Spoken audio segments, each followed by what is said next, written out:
and welcome to our channel. So இன்னைக்கு இந்த வீடியோல வந்து பாத்தீங்கன்னா டபுள் கலர் ஸ்டோன் ஒர்க் தான் பார்க்க போறோம். ரெண்டு கலர் ஸ்டோன்ஸ் வச்சு எப்படி நம்ம ஒரே டிசைன் வந்து ஃபார்ம் பண்றோம்ன்றத வந்து பார்க்க போறோம். ஸோ இன்னைக்கு இந்த ஒர்க்குக்கு நம்ம யூஸ் பண்ண போறது வந்து பாத்தீங்கன்னா ஒயிட் கலர் ஸ்டோன்ஸ் எடுத்திருக்கோம்.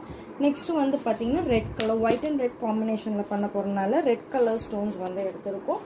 அண்ட் இதுக்கு வந்து பார்த்தீங்கன்னா ஒரு டிசைன், இது வந்து ஒரு சிங்கிள் ஃப்ளவர் தான். பட் ஆனால் வந்து பார்த்தீங்கன்னா உங்களுக்கு அவுட்டர் அண்ட் இன்னர்னு சொல்லிட்டு ரெண்டு ஷேட்ஸ் வந்து கொடுத்துருக்காங்க. ஸோ டபுள் கலருக்காக எப்போவுமே டபுள் கலர் ட்ரிபிள் கலரில் யூஸ் பண்ணுறப்ப இந்த மாதிரி டிசைன்ஸ் வந்து தனித்தனியாக தான் வந்து வரும். ஸோ அப்போ தான் நம்ம ஒர்க் பண்ணுறப்ப ஈஸியாக இருக்கும். ஸோ இதில் ஒரு ட்ரிக் இருக்குது, அதுவும் நான் வந்து சொல்கிறேன். அண்ட் நெக்ஸ்ட் வந்து பார்த்தீங்கன்னா இந்த போர்டுக்கு வந்து பார்த்தீங்கன்னா ஒரே ஒரு ஸ்டிக்கர் ஷீட் போதும். ஏன்னா இந்த ஒரு டிசைன் சைஸ் அளவுக்கு தான் நம்ம ரெண்டு டிசைனுமே வந்து பண்ணோம்.